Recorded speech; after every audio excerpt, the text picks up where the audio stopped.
Chào tất cả quý vị nha, đã trở lại với kênh Món Ngon Tại Nhà. Và hôm nay mình sẽ tiếp tục chia sẻ cho quý vị một cái món chay ngon mà cực kỳ dễ làm quý vị ơi. Trước mặt quý vị là cái thành phẩm món tàu hũ rim cay.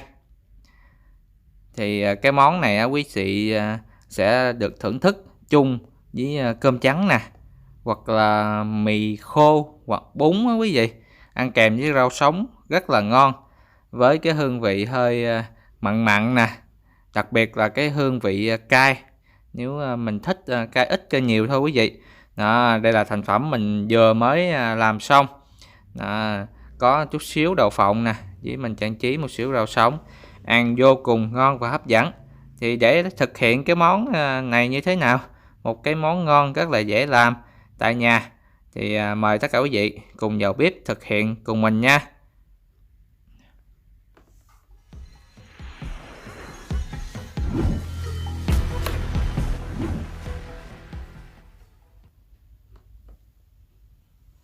Rồi, bây giờ trước tiên mình sẽ giới thiệu những cái nguyên liệu cần thiết để mình làm cái món này nha quý vị. Đó, quý vị thấy cái nguyên liệu rất là dễ tìm. Đó là quý vị chuẩn bị cho mình 2 miếng tàu hũ nha. Cái này một người ăn là vừa đó quý vị. Đó, chỉ 2 miếng tàu hũ thôi. Rồi với những cái gia vị cần thiết nè, đó như là hành lá, rồi đậu phộng. Đó, nếu quý vị thích mè cũng được quý vị, thay bằng mè cũng được. Rồi những cái gia vị khác nữa, đó là như là dầu hào nè, ớt bột nè, rồi nước tương, dầu ăn, đường, rồi bột đường, rồi hạt nêm chay, rồi muối nữa quý vị. Những cái gia vị trong bếp mình chắc có hết trơn rồi, sẵn rồi, chúng ta cùng thực hiện thôi. Đặc biệt là ở đây bữa nay mình có thực hiện là củ hành nữa, củ hành tím đó quý vị, hoặc là củ hành bự cũng được. Đó, nếu quý vị ăn thuần chay thì chúng ta thay bao rô. Về tàu hũ thì quý vị có thể sử dụng tàu hũ trắng, hoặc là tàu hũ chúng ta đã chiên qua rồi á quý vị. Đó, mình bữa nay thì ở đây mình sử dụng có 2 miếng tàu hũ đã chiên ra rồi, mình cắt làm 2 thì rồi cắt làm 6 nha quý vị. Đó, thành 6 miếng thì tùy quý vị thôi, thích sao thì mình cắt như vậy. Tiếp theo thì quý vị đập dập cái gốc hành cho mình. Hành này dùng để mình phi quý vị, thay vì mình dùng củ hành tím thì mình sử dụng gốc hành, nó cũng rất là thơm. Còn bà con nào mà ăn thuần chay thì chúng ta thay thế bằng bao rô, cũng rất là dễ, tại vì bà con thuần chay là không có ăn hành tỏi rồi quý vị. Hành lá thì sau này mình cũng xắt ra hết, bầm nhỏ ra hết nha quý vị. Về cái phần củ hành của mình thì mình sử dụng 1/4 thôi.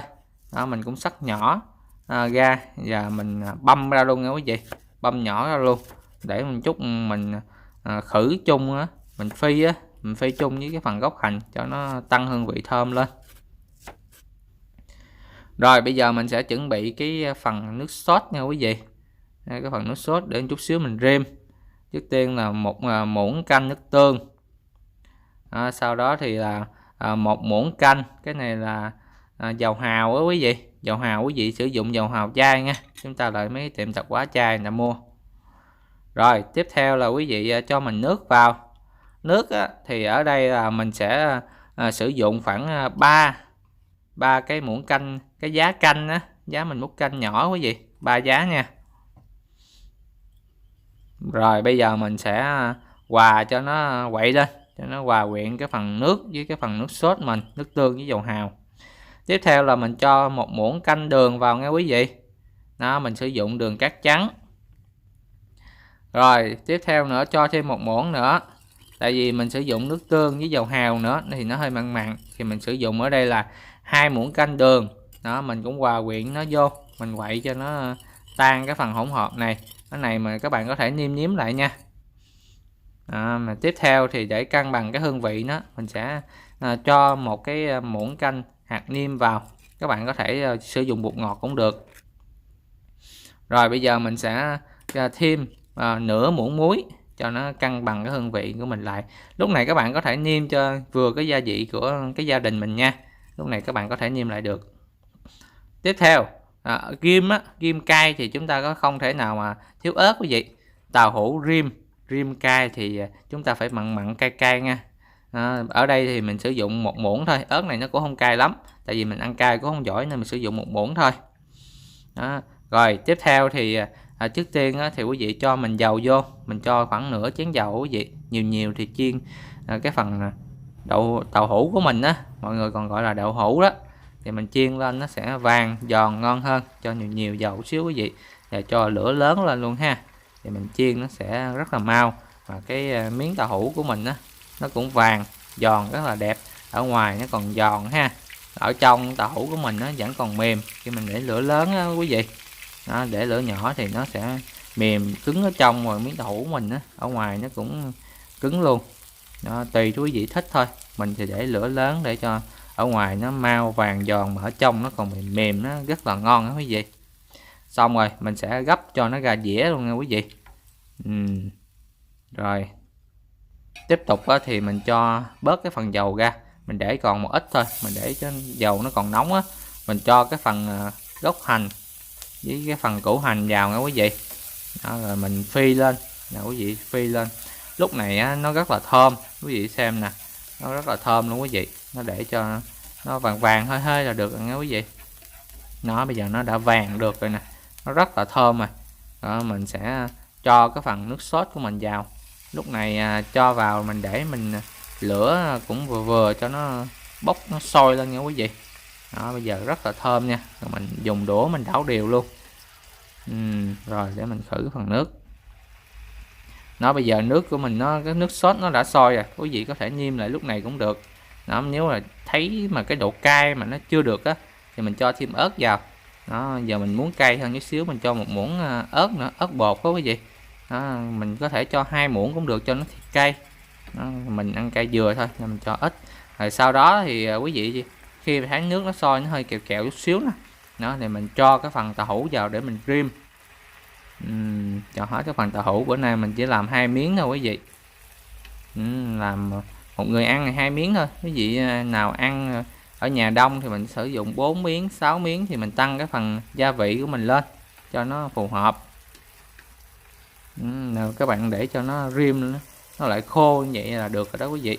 Mình sẽ cho cái phần hành lá của mình vào cho nó tăng cái hương vị thơm lên nha, nó tăng cái độ hấp dẫn lên. Rồi mình đảo đều nhẹ cái thôi. Lúc này mình tắt bếp cho quý vị, nó vẫn còn nóng nè, mình cho phần hành lá vào cuối cùng là đã được đó quý vị. Đó, nó như vậy là quý vị thấy nè, bây giờ nó sền sệt nè, mình chấm đồ cũng rất là ngon. Cái gia vị nó thấm đều vô miếng tàu hũ hết trơn quý vị. Cái này ăn cơm là phải nói là ngon xuất sắc luôn. Đó, nó hơi mặn mặn nè, đặc biệt là hơi cay cay ha, mặn mặn ngọt ngọt cay cay, đặc biệt là cái hương vị cay là phải nồng nha quý vị, tại vì mình rim cay mà, là phải cay mới được.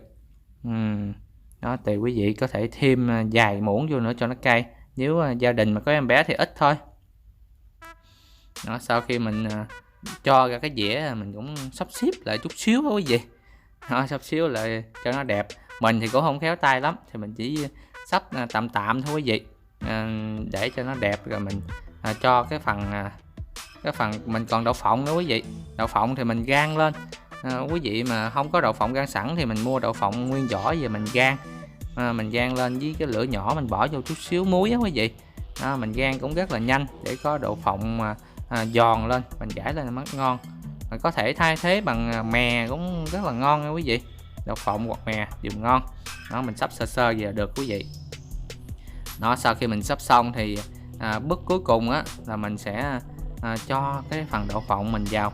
Đậu phộng của mình đã rang sẵn rồi, mình rang sẵn mình để dành trong tủ lạnh cũng được quý vị. Có khi nào mình cần ăn á, thì mình đem ra thôi. Mình đem ra mình đập cho nó dập nó nhỏ nhỏ, cái miếng nhỏ nhỏ thì mình gãi lên cái phần tàu hũ mình vừa rim nè.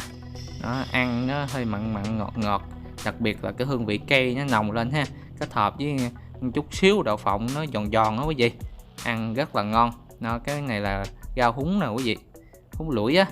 Nó mình cho lên chút xíu cho nó đẹp, hoặc là quế rồi á, các bạn trang trí lên. Nó cũng có thể trang trí thêm với mớ dưa leo hay cà chua á quý vị, chúng ta ăn kèm rất là ngon quý vị. Thì cái video của mình đến đây là hết, đã hoàn thành cái món tàu hũ, hay còn gọi là tàu hũ rim cay. Cảm ơn các bạn đã ủng hộ kênh, nếu thích hãy like, share và chia sẻ.